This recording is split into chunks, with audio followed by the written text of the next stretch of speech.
मनन रसामृत को सब्सक्राइब करना और शेयर करना ना भूलें। शुक्रिया। श्रीमद् भागवत गीता जी के 7वें अध्याय में श्री भगवान ने अर्जुन को अपने तत्व का विज्ञान, जो अति दुर्लभ है, लेकिन ऐसा ज्ञान जिसे जानकर और कुछ जानने की आवश्यकता नहीं रहती और इसे कोई सिद्ध हुआ पुरुष ही जान सकता है, ऐसा ज्ञान दिया है।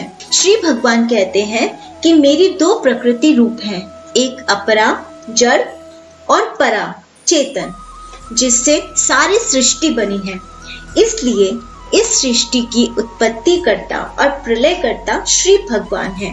भगवान जी कहते हैं कि इस सृष्टि में मुझसे श्रेष्ठ कोई और तत्व नहीं है। जैसे एक धागे में मोती पिरोए जाते हैं, ऐसे ही सारी सृष्टि मुझ में पिरोई हुई है। भगवान कहते हैं, मैं ही जल में रस हूँ, सूर्य और चांद में प्रकाश हूँ, मंत्रों में ओमकार हूँ, मनुष्य में उत्तम हूँ, पृथ्वी में गंध हूँ, अग्नि में तेज हूँ, सब प्राणियों में उनका जीवन और तपस्वियों में तप हूँ, सब प्राणियों का आदि बीज अर्थात प्राणियों के होने का कारण हूँ, बुद्धिमानों में बुद्धि हूँ, बलवानों का जो काम और आसक्ति रहित बल अर्थात बल का प्रयोग स्वार्थ, कामना पूर्ति और आसक्ति के लिए न किया जाने वाला वो मैं हूँ। रजोगुण, सतोगुण और तमोगुण से पैदा होने वाले सभी भाव मुझ में ही होते हैं, लेकिन मैं इन भावों में नहीं हूँ, ना ये भाव मुझ में है। अर्थात एक दृष्टि से मैं ही सब कुछ हूँ, लेकिन माया के गुणों के अधीन न होने से मैं मुक्त हूँ। लेकिन इन तीनों गुणों के अधीन होने पर यह संसार मेरे अविनाशी रूप को नहीं जानता। तो इस प्रकार भगवान कहते हैं कि उनसे अलग कुछ है ही नहीं, जो कुछ है वो उन्हीं के अंदर समाया हुआ है। अध्याय 7 में भगवान जी ने अर्जुन को ज्ञान देते हुए यह समझाया है कि मेरी माया बड़ी ही दुस्तर है, लेकिन जो मेरे शरणागत हो जाते हैं वे सुगमता से इससे तर जाते हैं। माया के अधीन रहने वाले, आसुरी वृत्ति वाले अधर्मी मेरी शरण नहीं लेते।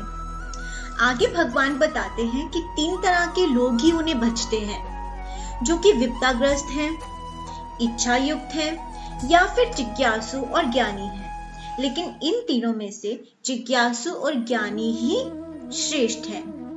उन्हें मैं प्रिय हूँ और वो मुझे प्रिय हैं। तत्व ज्ञानी को मैं अपने में स्थित मानता हूँ और वह मुझे ही प्राप्त होता है, और ऐसा महात्मा बहुत दुर्लभ है। लेकिन जिनके ज्ञान को कामनाओं ने हर लिया है, वे ही किसी दूसरे देवता की पूजा करते हैं, और मैं जीवात्मा के हृदय में होते हुए भी जो जिसकी पूजा करता है उसी में उसकी श्रद्धा स्थिर कर देता हूँ, और जीव आत्मा उनकी आराधना करके भी इच्छित फल मुझसे ही पाते हैं।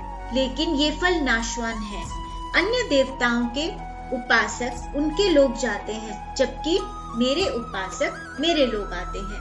भगवान जी कहते हैं, मैं मूढ़ और अल्पज्ञ लोगों के सामने कभी नहीं आता। श्री भगवान कहते हैं कि मैं सभी का भूत, वर्तमान और भविष्य के बारे में जानता हूँ, लेकिन कोई मुझे नहीं जानता। इच्छा पूरी न होने के कारण द्वेष द्वंद में रहने वाले सुख दुख को प्राप्त करते हैं, जबकि पुण्य कर्म को कर आचरण को शुद्ध कर पाप रहित हो तथा मोह के द्वंद से मुक्त मानव ही निष्ठा पूर्वक मेरी सेवा करते हैं। अंत में श्री भगवान कहते हैं कि जो परमेश्वर, आदिभूत, आदिदेव और आदि यज्ञ के रूप में मुझे मानता है, वे स्थिर चित्त से अंत काल में मुझे जान सकते हैं। अर्जुन श्री भगवान जी से पूछते हैं कि ब्रह्म क्या है, अध्यात्म क्या है, कर्म, भौतिक सृष्टि, आदिदेव क्या है, यज्ञ पुरुष इस शरीर में कैसे और किस अंग में है, और भक्ति योगी अंत काल में आपको कैसे जान सकता है। भगवान कहते हैं कि ये जीव आत्मा ही ब्रह्म है, जिसका नित्य स्वभाव आध्यात्म है। और बहुत सारे देह से सृष्टि बनती है, यानी बहुत सारे मनुष्यों से सृष्टि बनती है जिसमें किए गए कार्य कर्म है। सृष्टि आदिभूत, विराट पुरुष, आदिदेव और मानव के हृदय में वास करने वाला मैं ही आदि यज्ञ ब्रह्म हूँ, यानी मैं ही परम ब्रह्म हूँ। अंत समय में जो स्मरण करते हुए देह त्याग करता है, जो मेरा स्मरण करते हुए देह त्याग करता है, वो मुझे ही पाता है। जिस जिस भाव का स्मरण जीव अंत में करता है, जीवन भर भी उसी भाव से भावित हुआ देह त्याग कर उसी भाव को प्राप्त होता है।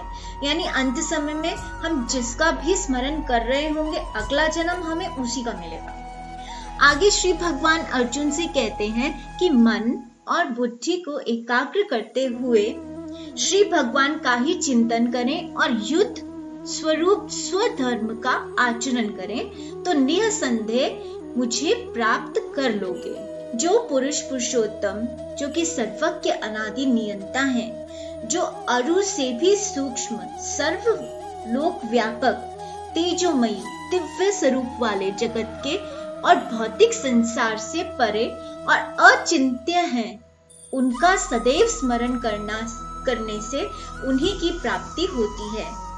इंद्रिय क्रिया से निर्वृत्त होकर मेरा ध्यान ओम का उच्चारण करके करें और मेरा चिंतन कर जो देह त्यागता है वो मुझे ही प्राप्त करता है। तो इस तरह से भगवान जी ने अर्जुन को बताया कि अंत समय में जो उन्हें स्मरण करता है वो उन्हें ही पाता है और जो किसी और चीज का स्मरण करता है वो उसी में जन्म ले लेता है।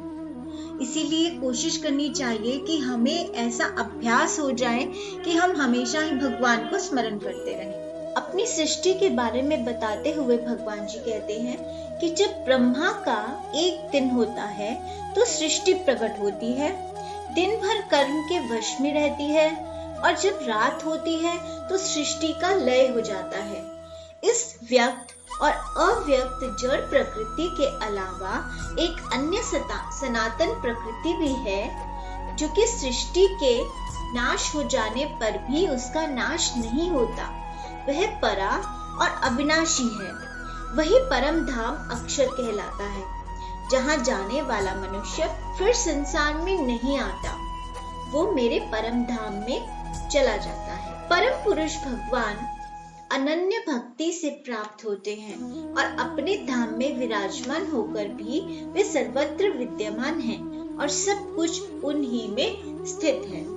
श्री भगवान ने 2 काल बताए हैं जिनमें देह त्याग कर फिर आना होता है और देह त्याग कर फिर आना नहीं होता। जिस मार्ग में ज्योतिर्मय अग्नि, दिन, शुक्ल पक्ष और उत्तरायण के अभिमानी देवता हो, उस मार्ग में देह त्यागने पर ब्रह्म की प्राप्ति होती है। जिस मार्ग में धूम्र, रात्रि, कृष्ण पक्ष और दक्षिणायन के अभिमानी देवता हैं, उस मार्ग में देह त्याग कर मनुष्य को फिर से जन्म लेना पड़ता है। इन दोनों मार्गों को जानकर मनुष्य कभी मोहित नहीं होता। इसलिए भगवान अर्जुन को भक्ति योग से युक्त रहने के लिए कहते हैं। भक्ति योग में मनुष्य वेद, स्व अध्याय, तप, यज्ञ, दान तथा दार्शनिक और सकाम कर्मों के फल का त्याग करके भगवान के अनादि परम धाम को प्राप्त करता है। आगे के अध्यायों में सावरे ने स्वयं के स्वरूप को अर्जुन के आगे खोल कर रख दिया है, जिससे इस जगत से उसका मोह छूटकर उन्हें जानने और उनकी भक्ति करते हुए अपने निष्काम कर्म के धर्म पर चलकर बिना किसी भय के परिणाम की चिंता किए बिना युद्ध करे। लेकिन अर्जुन उस स्वरूप को केवल सुनकर ही तृप्त नहीं है, अपितु उस स्वरूप के दर्शन करना चाहते हैं। श्रीमद् भागवत गीता जी के 9वें अध्याय में श्री भगवान ने अर्जुन को ईर्ष्या मुक्त और शुद्ध भक्त कहते हुए भक्ति योग के बारे में बताते हुए कहा है कि परम गोपनीय रहस्यों का और सभी विद्याओं का राजा, परम शुद्ध और भगवान का दर्शन कराने वाला अविनाशी और सुगम मार्ग है भक्ति योग। श्री भगवान कहते हैं कि मेरे योगेश्वर स्वरूप में संपूर्ण सृष्टि स्थित है। मैं सबको उत्पन्न और पालन पोषण करता हूँ, लेकिन फिर भी मैं उनमें नहीं हूँ, अर्थात मेरे से सब है। सभी कुछ मुझ में ऐसे स्थित है जैसे आकाश में वायु, और समय आने पर संपूर्ण सृष्टि मुझ ही में लीन होकर फिर मुझसे ही उत्पन्न की जाती है। संपूर्ण सृष्टि मेरे अधीन है और मेरे संकल्प से ही प्रकट होती है और मेरे संकल्प से ही इसका नाश होता है। ये कार्य मेरे लिए बंधनकारी नहीं है, क्योंकि मैं इन सब में उदासीन और अनासक्त हूँ। यह मेरी अपरा वृत्ति मेरी ही अध्यक्षता में रची जाती है, जिसकी वजह से इस जगत का संहार और सृजन होता है। जब मैं नर आकार रूप लेकर अवतरित होता हूँ, तो मुझ परमेश्वर और दिव्य स्वभाव को ना जानकर मूर्ख लोग मेरा उपहास करते हैं। इसलिए सम्मोहित होने के कारण उनका ज्ञान और मुक्ति की आशा का नाश हो जाता है। लेकिन मोह मुक्त लोग मेरे दिव्य स्वभाव को जानकर और उनके आश्रित होकर अनन्य चित्त से मुझे अविनाशी और आदि पुरुष जानकर भक्ति नित्य मेरा कीर्तन करते हैं, प्रणाम करते हैं, आराधना करते हैं। आगे भगवान अर्जुन जी से कहते हैं कि जो मेरे अनन्य भक्त हैं, वो मेरे सिवा कुछ और नहीं जानते। वो सिर्फ विशुद्ध कृष्ण भावना से ही भावित रहते हैं और महात्मा कहलाते हैं। भगवान कहते हैं, श्रोत कर्म मैं हूँ, यज्ञ, पितृतर्पण, औषधि, मंत्र, घी, अग्नि और हवन भी मैं ही हूँ। इस जगत का पोषण करने वाला पिता, माता, पितामह, जानने योग्य पावन ओमकार और सभी वेद हूँ। गति, शुभ अशुभ का साक्षी, परम धाम, शरण लेने योग्य, सबका आधार, विश्राम स्थल और सबका बीज हूँ। मैं ही सूर्य, वर्षा, मूर्तिमान, अमृत, मृत्यु रूप और सत असत हूँ।